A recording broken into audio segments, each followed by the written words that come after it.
ನಮಸ್ಕಾರ ಮನಿನರಿ ಕನ್ನಡದ ಎಕ್ಸ್ಪ್ಲೇನರ್ ಕಾರ್ಯಕ್ರಮಕ್ಕೆ ಸ್ವಾಗತ. ನಾನು ಮಲ್ಲನಗೌಡ ಮಾಲಿ ಪಾಟೀಲ್. ಇವತ್ತಿನ ಎಪಿಸೋಡ್ನಲ್ಲಿ ನಾವು ಈ EPFO ನಾಮಿನಿ ವಿವರಗಳ ಬಗ್ಗೆ ಒಂದಷ್ಟು ಡೀಟೇಲ್ ಆಗಿ ತಿಳಿದುಕೊಳ್ಳುವಂತಹ ಪ್ರಯತ್ನವನ್ನು ನಾವೀಗ ಮಾಡ್ತಾ ಹೋಗೋಣ.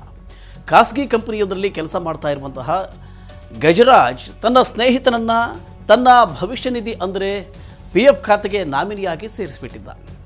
ಮದುವೆಯ ನಂತರವೂ ಅವರು ತಮ್ಮ ಪತ್ನಿಯ ಹೆಸರನ್ನು ಈ ಖಾತೆಯಲ್ಲಿ ನಾಮನಿರ್ದೇಶಿತರಾಗಿ ಅಪ್ಡೇಟ್ ಮಾಡಿರಲಿಲ್ಲ. ಕೆಲ ದಿನಗಳ ಹಿಂದೆ ಗಜರಾಜ ಮೃತಪಟ್ಟುಬಿಟ್ರು. ಹಾಗಿದ್ರೆ ಈಗ ಗಜರಾಜ ಅವರ ಈ PF ಖಾತೆಯ ಹಣ ಯಾರ ಪಾಲಾಗುತ್ತೆ ಹೀಗನ್ನೋದು ಅವರ ಪತ್ನಿಯ ಚಿಂತೆಗೆ ಕಾರಣವಾಗಿಬಿಡುತ್ತೆ. ಹಾಗಿದ್ರೆ ಕಾನೂನು ಪ್ರಕಾರ ನಾಮಿನಿ ಆಗಿರುವ ಗಜರಾಜನ ಸ್ನೇಹಿತನಿಗೋ ಅಥವಾ ಉತ್ತರಾಧಿಕಾರಿಯಾಗಿರುವ ಪತ್ನಿಗೋ ಯಾರಿಗೆ ಗಜರಾಜ ಅವರ PF ಹಣದ ಮೇಲೆ ಹೆಚ್ಚಿನ ಹಕ್ಕಿರುತ್ತೆ? ಇದನ್ನು ನಾವೀಗ ತಿಳಿದುಕೊಳ್ಳುವಂತಹ ಪ್ರಯತ್ನವನ್ನು ಮಾಡ್ತಾ ಹೋಗೋಣ. ನೋಡಿ, EPFO ಹೆಸರೇ ಸೂಚಿಸುವಂತೆ ಒಂದು ನಿವೃತ್ತಿ ನಂತರದ ನಮ್ಮ ಬದುಕನ್ನು ಕಾಪಾಡುವ ಸಂಸ್ಥೆಯಾಗಿದೆ. ಮೇನ್ ಬೆನಿಫಿಷಿಯರಿ ಅಥವಾ ವೇತನವನ್ನು ಪಡಿತಾ ಇದ್ದಂಥ ಸಿಬ್ಬಂದಿ ಮೃತಪಟ್ಟಲ್ಲಿ ಆತನ ಅಥವಾ ಆತನ ಅವಲಂಬಿತರಿಗೆ ಅವರ ಕುಟುಂಬಕ್ಕೆ PF ಮತ್ತು ಪಿಂಚಣಿ ನೀಡುತ್ತೆ.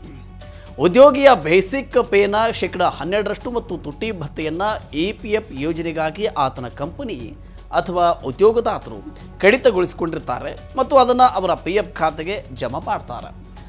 ಎಂಪ್ಲಾಯ್ ಕಾಂಟ್ರಿಬ್ಯೂಷನ್ ಮೂಲಕ 8.33% ಮೊತ್ತ ಉದ್ಯೋಗಿ ಪಿಂಚಣಿ ಯೋಜನೆಗೆ ಅಂದರೆ EPSಗೆ ಹೋಗುತ್ತೆ ಮತ್ತು ಉಳಿದ ಮೊತ್ತ ಪಿಂಚಣಿ ನಿಧಿಗೆ ಹೋಗುತ್ತೆ. ಉದ್ಯೋಗಿಯು EPFO ಸದಸ್ಯರಾದಾಗ ಅವರು ತಮ್ಮ ಉದ್ಯೋಗದಾತರಿಗೆ ಅಥವಾ ಕಂಪನಿಗೆ ತಮ್ಮ ನಾಮಿನಿಯ ವಿವರಗಳನ್ನು ಒದಗಿಸಬೇಕಾಗುತ್ತೆ. ಪರಿಶೀಲನೆಯ ನಂತರ ಕಂಪನಿಯು ಈ ವಿವರಗಳನ್ನು EPFOಗೆ ಸಲ್ಲಿಸುತ್ತೆ. ನೌಕರನ ಮರಣದ ಸಂದರ್ಭದಲ್ಲಿ PF ಹಣವನ್ನು ನಾಮಿನಿಗೆ ನೀಡಲಾಗುತ್ತೆ. ಆದರೆ ಈ ಹಣ ಪಡೆಯುವ ಪ್ರಾಸೆಸ್ ಅಷ್ಟೊಂದು ಸರಳವಾಗಿಲ್ಲ. ಇದರಲ್ಲಿ ಹಲವಾರು ಕಾನೂನುಗಳು ಮತ್ತು ಸವಾಲುಗಳು ಕೂಡ ಇಲ್ಲಿವೆ. ಇನ್ನು ಇದೇ ಕಾರಣಕ್ಕೆ ಜಟಿಲತೆಯನ್ನು ಬಗೆಹರಿಸುವುದಕ್ಕೆ ನಿಮ್ಮ EPF ಖಾತೆಗೆ ನಾಮಿನಿಯನ್ನು ಸೇರಿಸುವುದು ಈಗ ಕಡ್ಡಾಯ ಮಾಡಲಾಗಿದೆ. ಕೆಲವರು ತಮ್ಮ ಹಳೆಯ ಖಾತೆಗಳಲ್ಲಿ ತಮ್ಮ KYC ಅಪ್ಡೇಟ್ ಮಾಡಿರದ ಸಾಧ್ಯತೆಗಳು ಇರ್ತವೆ. ಇದೇ ಕಾರಣಕ್ಕೆ EPFO ತನ್ನ ಎಲ್ಲ ಸದಸ್ಯರಿಗೆ ತಮ್ಮ KYCಯನ್ನು ಅಪ್ಡೇಟ್ ಮಾಡೋದಕ್ಕೆ ರಿಮೈಂಡರ್ ಕಳಿಸ್ತಾನೆ ಇರುತ್ತೆ. ಉದ್ಯೋಗಿಯು ತಮ್ಮ PF ಖಾತೆಯಲ್ಲಿ ನಾಮಿನಿಯನ್ನು ಘೋಷಣೆ ಮಾಡದಿದ್ದರೆ ಮತ್ತು ಅವರನ್ನು ಮರಣ ಹೊಂದಿದರೆ ಈ ಠೇವಣಿ ಮೊತ್ತದ ಎಲ್ಲ ಪಾವತಿಯನ್ನು ಉತ್ತರಾಧಿಕಾರ ಕಾನೂನುಗಳಿಗೆ ಅನುಸಾರವಾಗಿ ಮಾಡಲಾಗುತ್ತೆ. ಹೀಗಾಗಿ ಈ ಮೊತ್ತ ಸದಸ್ಯರ ಕಾನೂನು ವಾರಸುದಾರರಿಗೆ ಹೋಗುತ್ತೆ. ಇದಕ್ಕೆ ಸಂಬಂಧಿಸಿದ ಪ್ರಕರಣವೊಂದರ ಉಲ್ಲೇಖವನ್ನು ಮಾಡಬೇಕು. ಅಂದರೆ 2010ರಲ್ಲಿ AJ Fernandes versus PF commissioner ಪ್ರಕರಣ ಬಾಂಬೆ ಹೈಕೋರ್ಟ್ನಲ್ಲಿ ಸುದ್ದಿ ಮಾಡಿತ್ತು. ನಾಮಿನಿ ಇದ್ರೂ ಕೂಡ ಆತ ಆಸ್ತಿಯ ಕಸ್ಟೋಡಿಯನ್ ಆಗಿರ್ತಾನೆ. ಮೇನ್ ಬೆನಿಫಿಷಿಯರ್ ಸಾವನ್ನಪ್ಪಿದರೆ ಉತ್ತರಾಧಿಕಾರದ ಕಾನೂನಿನ ಪ್ರಕಾರ ಆಸ್ತಿ ಅಥವಾ ಮೊತ್ತ ಆತನ ಅಥವಾ ಅವಳ ಕಾನೂನುಬದ್ಧ ಉತ್ತರಾಧಿಕಾರಿಗೆ ಹೋಗುತ್ತೆ ಅಂತ ಬಾಂಬೆ ಹೈಕೋರ್ಟ್ ಆಗ ಹೇಳಿತ್ತು. ಇನ್ನು ಶಕ್ತಿ ಯಜದಾನಿ ವರ್ಸಸ್ ಜಯಾನಂದ್ ಸಲ್ಗಾಂವ್ಕರ್ ಪ್ರಕರಣವನ್ನು ಸುಪ್ರೀಂ ಕೋರ್ಟ್ ಇತ್ತೀಚೆಗೆ ಇತ್ಯರ್ಥಪಡಿಸಿತ್ತು.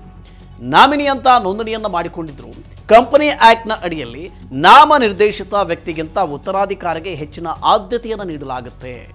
ಕಂಪನಿಗಳ ಆ್ಯಕ್ಟ್ಗೆ ಸಂಬಂಧಿಸಿ ಈ ತೀರ್ಪು ಹೊರಗೆ ಬಂದಿದ್ರೂ ಕೂಡ EPF ನಾಮಿನಿ ವಿಚಾರದಲ್ಲಿ ಕೂಡ ಈ ಆದೇಶದ ಅಂಶಗಳ ಆಧಾರವನ್ನು ಬಳಸಿಕೊಳ್ಳಲಾಗುತ್ತೆ. ಹಾಗಾಗಿ ಇಂಥ ಸನ್ನಿವೇಶದಲ್ಲಿ ಗಜರಾಜನ ಹೆಂಡತಿಗೆ ಅವನ PF ಮೊತ್ತದ ಮೇಲೆ ಎಲ್ಲ ಹಕ್ಕಿದೆ. ಆದರೆ ಈ ಮೊತ್ತವನ್ನು ಪಡೆಯೋದಕ್ಕೆ ಆಕೆ ಕಾನೂನು ಹೋರಾಟವನ್ನು ನಡೆಸಬೇಕಾಗುತ್ತೆ. ಮುಂದೆ ಇಂಥ ಸಮಸ್ಯೆ ಎದುರಾಗಬಾರ್ದು ಅಂತಾದರೆ ಎಲ್ಲ ಕಡೆ ನಾಮಿನಿಯಲ್ಲಿಯೂ ಕೂಡ ನಿಮ್ಮ ಕುಟುಂಬದ ಸದಸ್ಯರ ಹೆಸರನ್ನು ನೋಂದಾಯಿಸುವುದು ತುಂಬಾ ಮುಖ್ಯ. PF ಹೂಡಿಕೆಗಳು ಮತ್ತು ಉಳಿತಾಯಗಳಿಗೆ ಸಂಬಂಧಿಸಿದ ಎಲ್ಲ ಖಾತೆಗಳಲ್ಲಿ ನಾಮಿನಿಯನ್ನು ನೋಂದಾಯಿಸಿಕೊಳ್ಳುವುದು ಅತ್ಯಗತ್ಯ. ಅಲ್ಲದೆ ಅಗತ್ಯವಿದ್ದರೆ ಅಪ್ಡೇಟ್ ಮಾಡ್ತಾ ಇದ್ರೂ ಕೂಡ ಒಳಿತು. ಓಕೆ, ಈ ರೀತಿಯ ಇನ್ನಷ್ಟು ಮಾಹಿತಿ ಮತ್ತು ಪರ್ಸನಲ್ ಫಿನಾನ್ಸ್ ವಿಚಾರಗಳಿಗೆ ಡೌನ್ಲೋಡ್ ಮಾಡಿ ಮನಿ9 ಕನ್ನಡ ಆ್ಯಪ್ ಹಾಗೂ ಯೂಟ್ಯೂಬ್ನಲ್ಲಿಯೂ ಸಬ್ಸ್ಕ್ರೈಬ್ ಆಗಿ, ಲೈಕ್ ಮಾಡಿ, ಶೇರ್ ಮಾಡಿ. Thank you.